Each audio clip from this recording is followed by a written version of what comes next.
喂，大家好，呢度係 Garden，呢度每日咧就做啲金融市場上嘅技術分析啦，然之後講啲部署同埋策略嘅，仲會講啲做 day trade 做法啦，影片再就講啲重要位置做參考嘅。我哋睇睇呢個香港嘅恒生指數分析啦。首先啦，review 翻上一次分析先。咁上一次分析呢，應該最近呢就係應該係直播啦，啱啱上個星期三嘅直播啦。咁啊，對上一次完整嘅分析呢，就係應該係上個星期六週末影片啦。係啦，咁啊，先講翻上一次我哋分析點樣睇先嗱。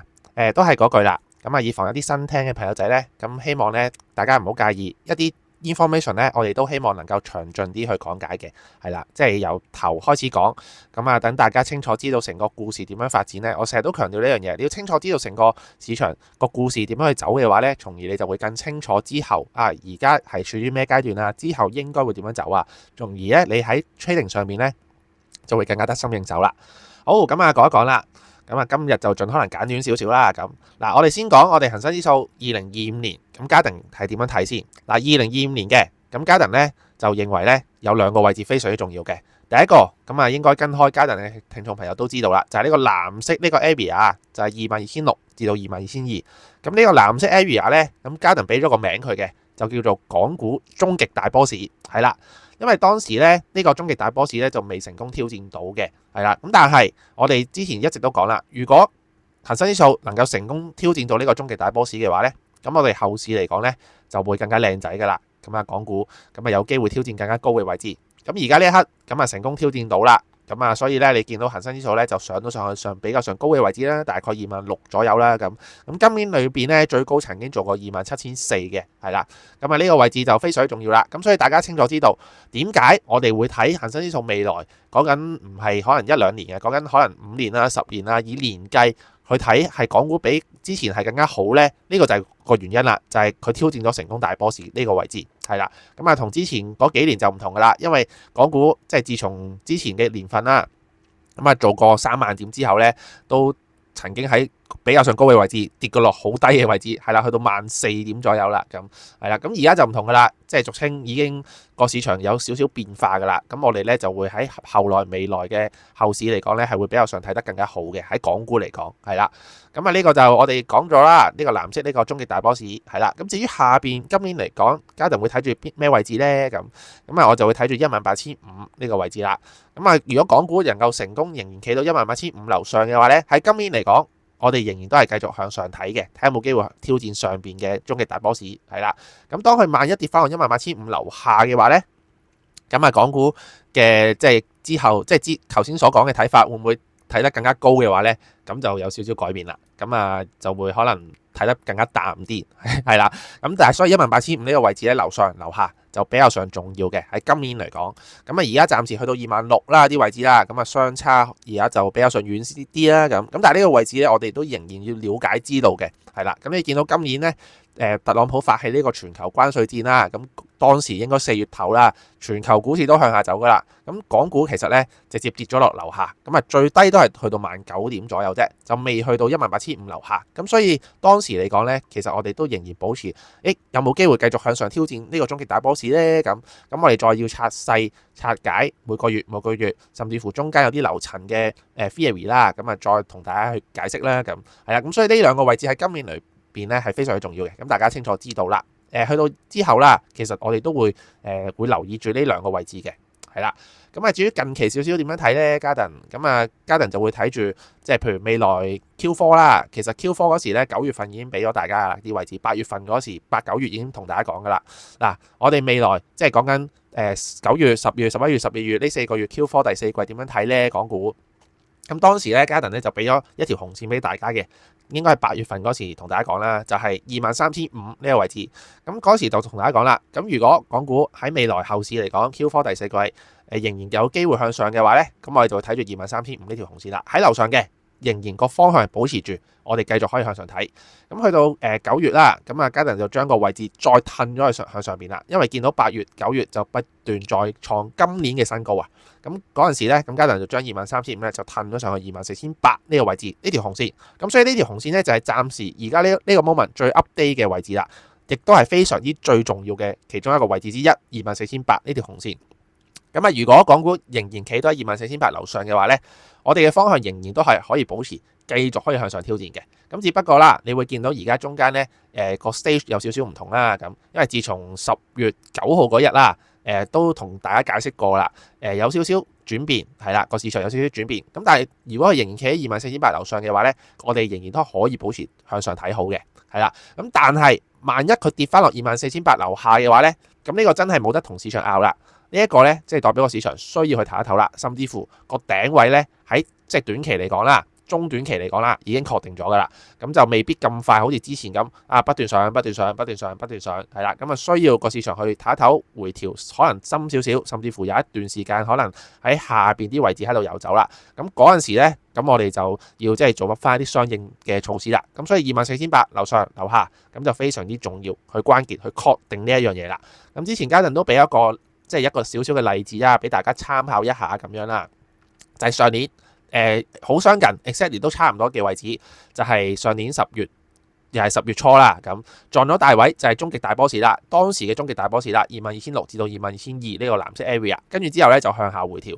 咁啊，因為嗰時上年其實咧喺9月初都升得比較上靚仔嘅港股，咁啊但係冇辦法去到大位，跟住之後咧就可能行咗都幾個月噶啦。譬如10月啦、11月啦、12月啦，都喺下邊一啲位置咁樣去喺度遊走咁啦。咁但係當時嗰一刻咧個大勢都冇變嘅，係啦，即係我哋都仍然都有條件向上挑戰嘅，因為佢仍然企喺我哋當時嘅位置就17,000，係啦，仍然企喺17,000樓上啊嘛，咁所以係有條件向上走嘅。咁但係就真係個 timing 時機咧，大家要拿捏得好啲啦，即係大家要清楚知道當時如果係咁嘅period 裏邊咧，就可能個市場會比較上行得悶啲啊，行得淡靜啲啊，就冇好似之前咁亢奮咁樣咯。即係呢個就係唔同市場有唔同階段、唔同 stage 啊。咁所以我哋就用24,800呢個位置去確定啦。即係如果講緊中期少少嘅睇法啦，即係講緊 Q4 第四季啦。咁呢個第四季其實好快就完㗎啦，因為而家都11月啦，仲有1個月12月，咁又到出年㗎啦。咁出年就再睇一睇啲位置有冇變啦。咁到時再慢慢去同大家講啦。咁暫時而家呢刻就係睇住24,800啦。咁啊，你見到啦，呢一日啦，應該係10月10號啦。咁呢一日咧，其實就係即係近期嚟講咧，中國同美國美國發起同中國反面係啦，特朗普就話要加關稅啦，同中國，跟住之後咧嗰日咧夜期就非常之嚇人嘅。咁啊，呢一日就喺26,000咧就直跌落去24,800呢啲位置就停咗喺度啦 ，exactly 停咗喺度嘅，係啦。咁但係呢個位置就唔係當時發生咗之後同大家講嘅喎，呢個位置係家陣9月嗰陣時咧就已經 update 咗大家啦。咁所以大家會清楚知道，呢個位置真係非常之重要啦。佢仍然而家咬住，仍然喺樓上，保持住喺樓上。咁所以我哋即係唔會話特別睇得太淡嘅港股，係啦。咁呢個就係我哋嘅睇法啦。喺而家呢個 moment，咁再可能再短期少少，即係點樣睇呢？即係譬如今個月啦，係啦，每個月嘉頓都有兩個重要位置嘅。咁11月份我哋點樣睇啊？咁嘉頓11月份咧就俾咗兩個位置俾大家啦。上邊就係26640，下邊就係26050，係啦。咁就劃分咗咧，我哋11月份如果佢企到上我哋11月份嘅重要位置樓上嘅，代表個 timing 時機又嚟啦，方向繼續可以向上走，係啦。咁啊，最好就企埋上去268上面嗰層啦。咁我哋就會睇再上一層樓噶啦，港股更上一層樓噶啦。咁但係如果佢未上到住嘅話呢，咁我哋就要再睇啦。咁但係如果佢跌翻落26050樓下嘅話呢，甚至乎我哋下邊嘅大樓層嘅地板258呢個位置呢，咁即係代表呢，港股就又係需要去唞一唞啦。咁啊258呢，下邊就係下邊嗰層啦，就係248啦。咁中間有中途站就係254啦。咁係啦。咁啊呢個就係我哋點樣睇11月份嘅睇法。係啦，咁至於今個禮拜啦，再短線少少啦，咁啊，嘉頓應該上個禮拜都同大家講啦，今個禮拜其實好簡單啫，就係睇住26050啦，樓上嘅，咁我哋有條件可能向上睇一陣，樓下嘅，咁我哋就會向下邊睇一陣啦。咁但係呢，都同大家講咗啦，我哋而家嘅市場身處個階段呢，就係買家同賣家喺度打交，即係未確定到一個方向，係啦。咁今個禮拜星期三嘅話呢，咁嘉頓做直播嗰個標題已經大大隻字寫住美股正在回調，港股變額外，係啦，咁先講港股先啦。咁港股咧就變咗額外，額外係咩意思啊？額外即係代表個市場唔係太喐，未有特別嘅方向住，即係去到某啲重要位置咧就可能會停噶啦。即係俗稱喺我哋嘅大樓層一啲重要位置喺度上上落落，上上落落，就唔係好喐，即係好似上個禮拜咁樣，即係早期嘅禮拜啦。咁係啦，咁點解有呢個原因發生咧？解釋咗俾大家聽好清楚噶啦，點解先至最重要嘛？呢樣嘢係啦，咁唔係淨係口講無憑啊嘛，我哋要知道原因同埋眼見個市場點樣發生先，係啦。個原因就係我哋知道我哋嘅大方向咧仍然都係繼續向上啦，即係最少限度可能近期嘅方向都係向上啦，就係248呢個位置。咁但係佢就跌出咗我哋重要位置當月嘅重要位置樓下，係啦，即係代表喺嗰個月嘅 moment 個時機真係未到啦。有 contradiction 有矛盾，係啦，呢個係價格走勢去話俾大家知道嘅，咁所以咧就會有頭先所講嘅現象，就係變咗額外啦，係啦，咁呢度都喺度睇一睇啦。美股咧，咁嘉頓其實喺上個星期五咧都大隻字喺標題度啊，喺所有一啲社交媒體度啊，同大家講美股有機會需要回調啦。咁我哋都有啲確定嘅位置嘅，係啦，咁你會見到上個禮拜咧，即係啱啱呢個禮拜啦，美股就喺啲即係高位上面啦，就回咗落嚟比較上低少少嘅位置啦。咁係啦，全個禮拜都喺度回緊啦。咁所以咧，大家如果有興趣去睇一睇美股嘅話咧嘅朋友仔咧，咁我推薦大家去睇一睇嘉頓嘅美股影片分析，甚至乎上個星期三直播都非常之清晰去解釋咗成件事係點樣嘅，即係我哋有啲基本面嘅嘢去睇啦，甚至乎有啲技術面嘅嘢點樣去確定啦。咁今日就唔詳細去多講啦。咁大家有興趣嘅都不妨去睇睇啦，都希望大家可以支持下其他系列嘅影片啦，可以撳個 like、點讚、分享啦。咁好，咁講翻港股嗰度啦。咁今個禮拜啦，咁我哋就會睇住26050呢個位置啦。咁係啊，樓下嘅，咁我哋就當然就會向下推啦。咁但係樓上嘅，咁我哋就會向上面睇啦。咁你見到啦，呢個禮拜咧，應該星期五嗰日開始咧，都喺26050附近嘅。咁最後咧，佢就跌咗落樓下啦。咁向下邊推，咁曾經去到258呢個我哋大樓層嘅地板停咗喺度。跟住之後咧，就再應該星期三嗰日啦，咁再向下推咗一棍嘅，咁就去到大概254啦。因為我哋下邊咧258至到248嘅樓層咧，中間有個中途站就係254啦，跟住之後就停咗喺度啦，跟住之後咧就向翻上走啦。咁所以呢個都解釋咗點解話俾大家聽個方向有而家暫時有少少矛盾，所以我哋正知道而家市場處於咩階段，從而我哋有我哋而家應對嘅市場策略，一係就大家去睇一睇，真係可能唔需要咁特別去留意個市場。如果你仍然選擇喺個市場做交易嘅話呢，我哋嘅策略係點樣啦？之前解釋咗噶啦，就係唔能夠太貪心，係啦，只能夠做啲短線操作。咁之前分享咗我哋會點樣操作啦。哪怕你真係做咗一啲交易嘅話呢，可能真係唔能夠太貪心啦。到位置嘅需要平倉。如果你唔平倉嘅話呢，即係例如佢跌咗落去26050樓下，或者跌咗落258樓下一啲成為天花板，跟住你走去做沽咗嘅話呢，你又唔平倉嘅話呢，佢禮手又回翻上去嘅，即係代表一係得個吉，係啦。咁所以就真係唔能夠太貪心嘅，做啲短線操作。咁所以你了解到市場嘅，從而你知道點樣去做，跟住之後你揾一啲適合呢個市場嘅策略部署去做，咁你就會喺個市場上。點解成日都話人哋可以好似個市場真係好似提款機咁樣提款，好似好得心應手去做，咁但係自己可能有少少個成績唔係太好呢，就係因為你未了解清楚市場啦。咁所以點解嘉頓要花好多時間去解釋俾大家聽啦？咁所以希望大家可以即係唔好怕嘉頓長氣啦，即係可以聽多少少係啦。咁等大家可以即係溫故知新啦。咁所以呢個禮拜正都係發生緊同一件事啦。跟住之後咧，星期四嗰日夜期啦，上翻上20650樓上，跟住星期三嗰日夜期係啦，跟住星期四咧就借助20650呢個位置係啦，咁非常之清晰啦呢一日。咁所以呢一日咧，咁嘉頓都出 post 同大家講睇住20650呢個位置啦。跟住之後咧就直衝上邊，咁上面中途站就係280啦，跟住就上邊。咁上面我哋位置就係26640嘅呢個位置。咁星期四嗰日夜期咧就未去到呢個位置住，係啦。咁去到265左右就停咗喺度啦。跟住之後咧就回翻落去個中途站280啦。跟住去到星期五嗰日啦，咁嘉頓都出咗個 post，朝頭早同大家講啦。咁我哋就睇住26280啦。咁大家清楚知道額外嘅做法，點樣啦？額外嘅做法即係代表佢喺啲重要位置上面遊走啦。咁佢上到上面嘅天花板唔繼續去，即係代表佢會機會翻落地板度啦。咁係啦，咁所以最後咧，咁嘉頓就睇住26280啦。即係大家記住，我哋做交易嘅話咧，沽喺個天花板樓下會比較上更加好嘅，買個地板樓上咁就會更加好嘅。咁所以呢個就貫徹嘉頓即係一直同大家講嘅資訊啦。咁我就會喺26280樓下去做沽啦。咁呢一日啦，咁嘉頓都分享咗一篇少少嘅文章啦。咁係啦，咁大家如果有興趣嘅話咧，就可以去啲 social media 度去睇睇啦。咁呢一篇文章就係講述啦，嘉頓星期五嗰日啦，咁好流水式 mark 低每一日嗰一日嘅幾多點鐘做啲乜嘢，幾點鐘做啲乜嘢，從而去即係分享俾大家聽。咦，原來我哋做交易嘅話咧，真係唔需要時時刻盯住個盤喎，即係睇住個市睇住個 mon 喎咁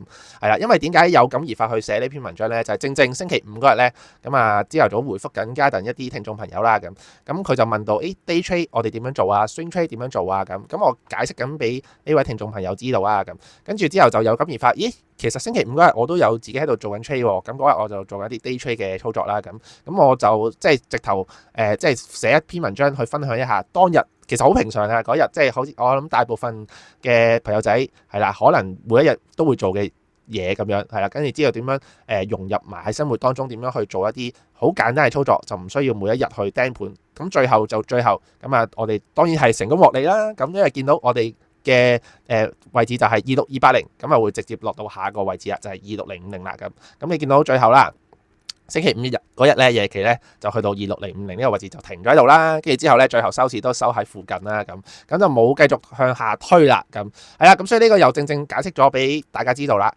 我哋而家市場正處於額外嘅階段，就唔能夠太擔心，係啦。咁所以雖然去到呢個位置嘅話咧，咁下邊嘅大樓層係258啦，咁但係中間真係有個中途站嘅，咁我寧願佢真係確定咗跌落下邊嘅中途站，我再 catch 下一段會比較上好啲。哪怕你真係想貪心多啲啦，咁你去到呢啲位置嘅話咧，之前解釋咗啦，你點都需要去 take 少少 profit 平下倉，即係俗稱袋少少錢落袋先，係啦。咁之後剩翻嘅 position，你真係可能要 set 翻個保本啊、break even 啊，去睇一睇佢有冇機會再貪心多少少向下推啦。如果唔係嘅話咧，可能佢唔知啊，跟住之後又上邊去翻你啲開倉價附近嘅話咧，咁你就可能又係得個吉係啦。甚至乎如果你直頭冇保本 break even 去操作嘅話咧，咁就可能會去埋你啲止蝕位都唔出奇係啦。咁所以呢個就係我哋而家點樣去應對而家呢刻呢個 moment 嘅市場啦，係啦。咁如果大家有興趣嘅，咁啊頭先嗰篇文章都可以喺 social media 嗰度去揾到嘅，咁我哋呢度就唔多講詳細啦。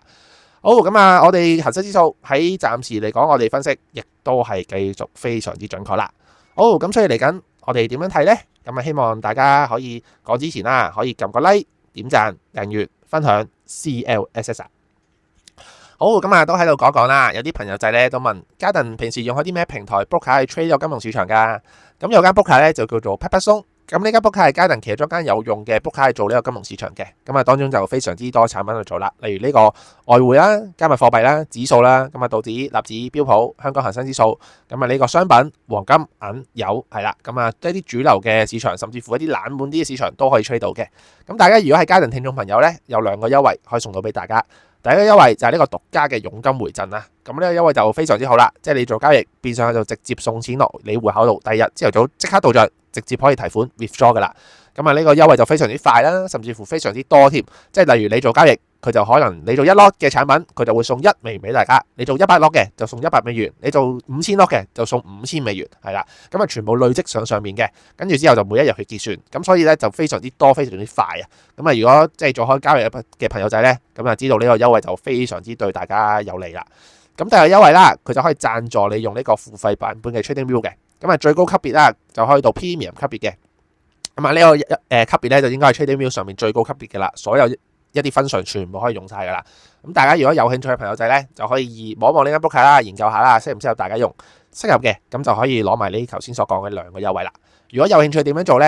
咁你睇 Garden 嘅 YouTube 影片啦，咁下邊咧有個影片資訊欄嘅，我就擺一條 link 喺度啦，叫做 Garden 使用的平台 broker。咁只要你撳翻呢條 link 去開戶嘅話咧，佢就直接知道你係 Garden 聽眾朋友啦，就係直接攞到頭先所講嘅2個優惠啦。咁如果你本身已經係呢間 broker 嘅用戶，已經用緊啦，甚至乎可能以前有個戶口開過嘅，而家想攞翻呢2個優惠再用得唔得呢？咁啊，只要你係 Garden 聽眾朋友都冇問題啦。咁你就可能撳翻呢條 link Telegram 聯絡翻 Garden， 咁 Garden 就再教翻你點樣攞呢2個優惠啦。咁啊，希望大家可以繼續支持 Garden 呢個 YouTube channel 啦。希望大家咧即係睇影片之餘啦，即係唔好猶豫啦，即刻而家去撳個 like 先，係啦，同埋留個言。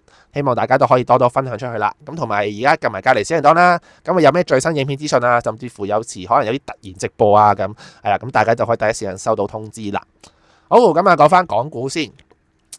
嗱，港股而家暫時嚟講啦，咁啊11月頭啦，行咗1個禮拜左右啦。咁嗱，先講翻我哋 round up 頭先所講嘅嘢，大方向嚟講暫時冇變嘅。我哋仍然講緊後市嚟講，我哋即係長遠啲嚟睇啦，港股仍然係向好嘅，有機會繼續向上挑戰嘅，係啦，呢個係大前提啊，大方向啦咁至於再拆細個 time frame 啦，可能我哋未來講緊呢 Q4 第四季啦咁我哋就會睇住呢個位置248係啦，咁248樓下嘅咁需要做啲相應措施啦，個市場就有機會可能會需要做一啲調整，甚至乎回翻深少少，可能繼續喺度淡少少噶啦248樓下，但係而家未住，而家仍然企喺248樓上，所以我哋咧仍然都可以憧憬個市場繼續可以向上推嘅。有呢個條件嘅，係啦，咁所以大家清楚知道啦，248樓上定係樓下，呢個大家要清楚知道嘅 information 之一，係啦。跟住之後第三個 information 啦，就係而家今個月11月份，我哋睇住兩個位置，就係26640同埋26050啦。如果佢能夠上到上26640，甚至乎268樓上，即係大概呢100點嘅 buffer 啦，咁我哋咧就可以認為港股可以更上一層樓，企到上樓上，係啦，咁我哋就可以繼續展望更加高嘅位置。但係如果未住嘅話呢，即係代表個市場仍然做緊額外啊，係啦，額外嘅做法呢，就係喺啲樓層啦。咁上個禮拜其實我都預示咗，佢都應該喺啲樓層嗰度走噶啦，就係上面就係268啦，下邊就係呢個位置258啦，咁俗稱呢一層啦，咁再落下邊嗰層呢，就係258啦。跟住之後咧就係248啦，就係下邊嗰一層啦，咁係啦。咁下邊嗰層咧有中途站就係254啦，呢個位置啦，咁而上邊呢個樓層嘅話咧，咁你可以講話有兩個中途站啦。第一個就係26280啦，跟住就係26050啦，咁26050就係我哋今個月份嘅底部嘅重要位置啦。咁26280咧就係呢一層中間係中途站啦。咁所以你見到係有兩個中途站嘅，咁就可以俾我哋 reference 用呢啲重要位置一啲樓層嘅 theory 啦，去借助我哋去幫我哋做一啲短線嘅交易操作，係啦。咁呢個就係我哋點樣去睇啦，咁係啦。咁而家應該嘅話咧，都係暫時額外啊。你見到額外就係唔喐啦，咁所以你見到咧呢個周線圖嚟講啦，你見到我哋就做啲 doji 啦。即係開市價同收市價都係接近呢個位，咁應該上個禮拜就 exactly 都喺26050附近收市啦，咁今個禮拜都係 exactly 喺26050附近收市啦，呢個就係額外嘅講法啦，係啦，咁希望用啲生動少少嘅比喻去解釋俾大家聽啦，咁大家如果中意嘅話咧，希望都可以留言去講多少少啦，俾個 like 啦，俾個讚啦，咁係啦，咁所以下個禮拜嘅話咧，其實同啱啱個禮拜嘅做法一模一樣嘅啫，咁佢如果喺26050樓上嘅。咁我哋咧就睇下有冇機會有啲買入信號做到嘅話咧，我就有機會啦，可能睇到上去26280。咁當佢上到上280樓上嘅話咧，就會睇到26640啦，呢啲位置啦。咁當係萬一跌翻落26050樓下嘅話咧，咁俾個藍色箭嘴大家啦，咁係啦，咁當然就會睇到去258呢個位置啦。咁跌咗落去258樓下嘅話咧，就當然就睇到去254啦呢啲位置啦。咁係啦，咁會應該都喺啲重要位置喺度上上落落咁樣嘅。咁記得我哋而家嘅策略都係暫時嚟講。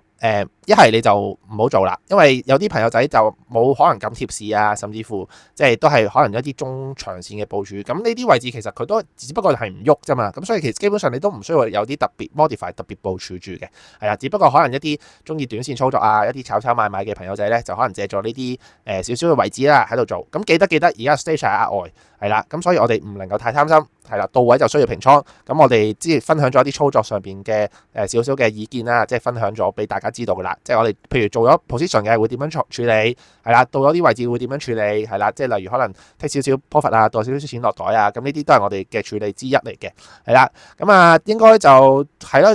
嚟緊呢個禮拜都係睇住幾個位置嘅啫，係啦，咁應該分享晒俾大家，同上個禮拜一模一樣，係啦。咁當有啲變化嘅情況下呢，就係，佢真係企到上26640，甚至乎258樓上喎，咁呢個就代表有變化啦。或者佢真係跌翻落248樓下喎，呢個就有變化啦。咁大家真係要壓多少少，係啦。咁即係再講多少少啦，因為呢之前嗰幾個禮拜呢，仍然 hold 咗喺254樓上嘅。咁萬一佢真係推咗落254樓下呢，呢個就開始有少少 trigger 到要去望一望個市場啦，壓多少少啦咁。如果到陣時真係發生254樓下嘅，咁家人再去 update 大家啦咁。咁暫時而家未住啦。咁你見到睇市嘅話，佢都係仍然喺圍繞住我哋11月份嘅中間呢個做。咁同埋都係呢兩個大樓層啦，中間喺度做啦。係啦，咁應該非常之清晰去解釋咗俾大家聽，同埋分享咗應該點樣去應對個市場啦。好，咁希望大家可以繼續支持啦。記得睇完影片嘅留言、點讚、訂閱、分享 CLS。